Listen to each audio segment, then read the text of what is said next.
Good morning, my dear students. I hope you all are taking care of yourself and making the best out of your time. Today, I, Mrs. Roli Bhalla, your English teacher, is here to start up with your first chapter of English literature. The name of the chapter is Merry Christmas.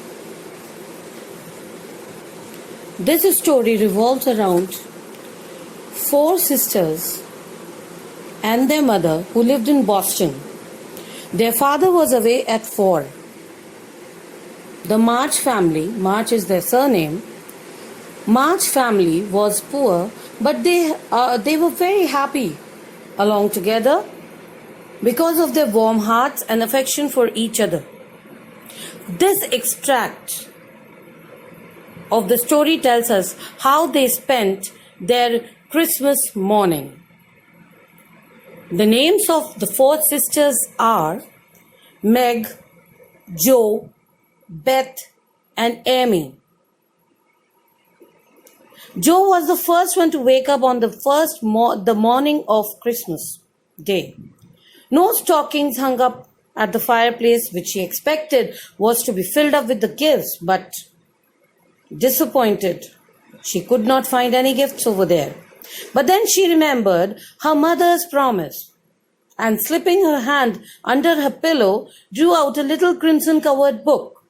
She knew it very well, it was that beautiful old story of the best ever lived life, and Jo felt that it was the true guide for any pilgrim going on a long journey.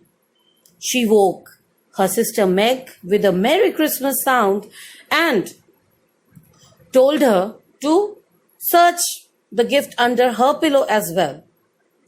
Meg found a green-covered book with the same pictures inside and a few words written by their mother. Now, Beth and Amy, the other two sisters, also started searching for the books under their pillows, and they also found the books under their pillow. Beth found a dove-color book and Amy found a blue-colored book under their pillows. They started talking about that collection of books. Margaret, lovingly called as Meg, was a very sweet and pious-natured girl.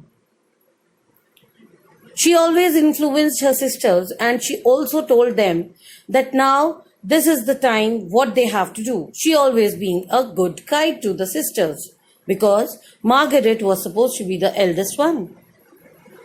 Now, she again guided them and told them that Mother wanted us to read and love and mind these books, so we must start at once. And Meg, that time only, promised herself that every morning she'll be waking up and she'll read a small portion of the diary, that book, every day. She promised herself, and the other girls also followed her. She opened her book for that morning and she started up with the first extract of that book. And Jo, being the youngest one, just pulled her arms around Meg's neck and started listening to the story. And they all were now searching for their mother to bid thanks for such lovely gift on Christmas morning. But they could not find their mother.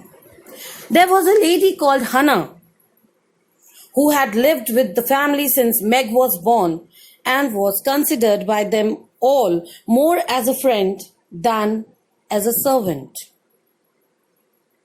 So she told that something in the morning happened. Some poor creature came up begging, and your ma went straight off to see what was needed in their family. And your mother has gone with that little boy who came begging out. So she said, she'll be back soon. Instead, you all start frying your cakes Until your mother comes, everything would be ready and you may have your breakfast. Suddenly, after a short while, after they were baking the breads and baking the cakes, Jo saw her mother coming and she started crying, "Come on, hide the basket that they have prepared for their mother as a surprise gift on Christmas morning." Another bang of the street door sent the basket inside the sofa and the girls to the table, eager to take the breakfast. "Merry Christmas, Marmee. Thank you for your books. We read some and mean to read the same every day," cried they all in a chorus. Their mother wished them back, "Merry Christmas, little daughters."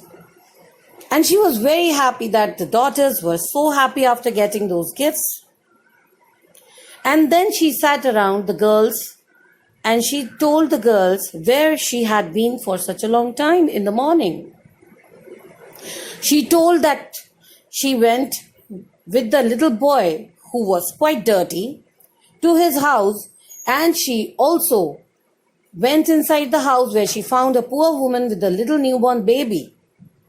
There were 6 children on one bed, all freezed up as they had no fire. And children, here I would like to specify that Boston, where these girls and their mother lived, is a very cold place. Most of the time, the temperature of that place is 0 degrees Celsius or maybe a little lesser than that. So you always need a fire place in the houses to keep yourself warm. But unfortunately, this boy and the family, the poor family, did not have any fireplace and they were all freezed up. So this lady was telling the girls that there was no fire, they were in a very bad condition, there was nothing to eat, and the oldest boy came to tell the mother of these 4 girls that they were starving and suffering hunger and cold. Now, the mother requested, in fact, she asked the girls whether they can give up their breakfast to the poor family as the Christmas present. But the girls, as you know, were very hungry that time. They thought for a second, and in the next hour, they started packing up everything. And Jo was so excited that she said, "I'll be the first one to start up."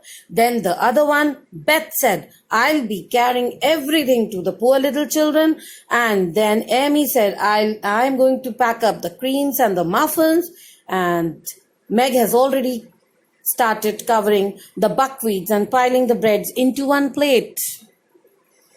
Seeing all this, the mother, Mrs. March, was smiling as if satisfied. And she was saying it to herself, "I knew you all will be doing this because you all are very kind-hearted." And then she pacified the girls also, saying that when we'll come back, we'll be having a breakfast of bread and milk. And don't worry, girls, I'll be making up all the loss of your breakfast for the dinner.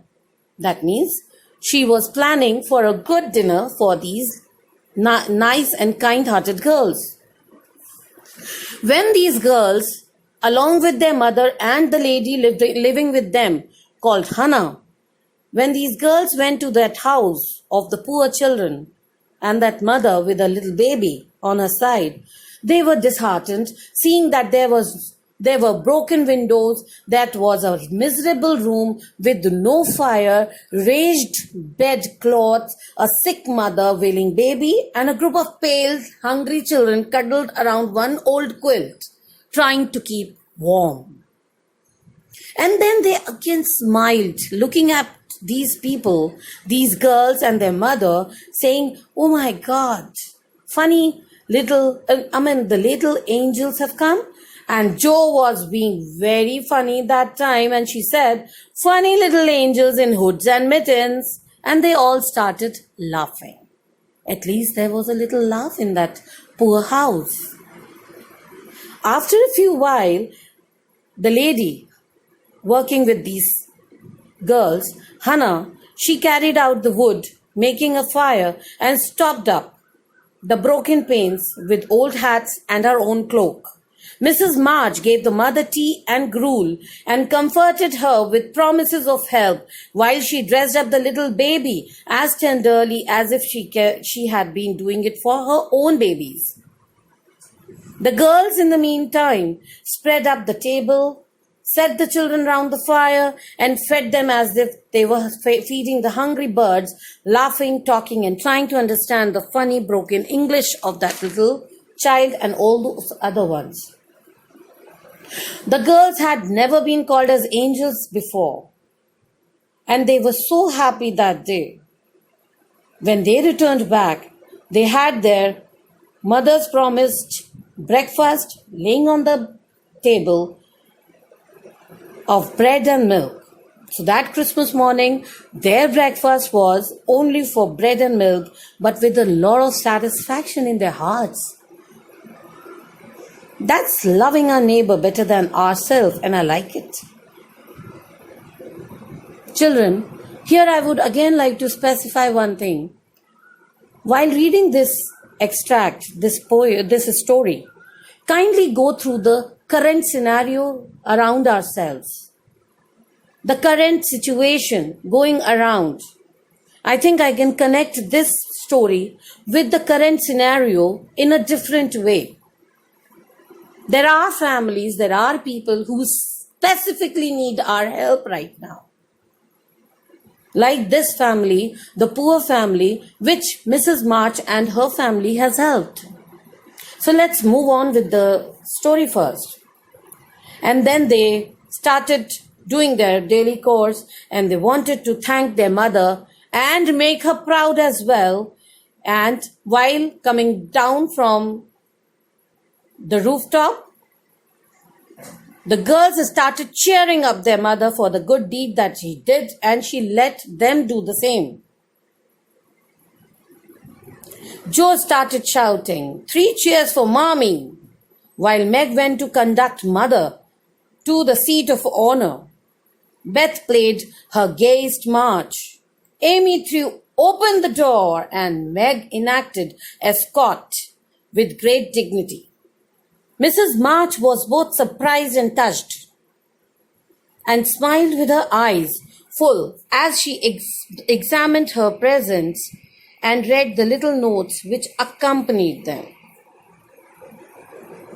And she had a beautiful morning that day, along with the beautiful family of 4 little girls, those who've helped the poor family of that boy and that woman. Now here I end up with the story. I hope you all enjoyed the narration. But now again I leave you with the thinking that can we do the same kind of help? Can we render such help to the people around us right now in this current scenario of coronavirus and this time when we need to help others, and God has given us so much that we can spare a little bit and help the poor. And I promise you, children, same as this March family, you will feel the same comfort and same satisfaction in your lives once you start helping others. And I hope with this beautiful thought, we end up with the story. I'll be sending you the pages, the stories on your eCare panel. You can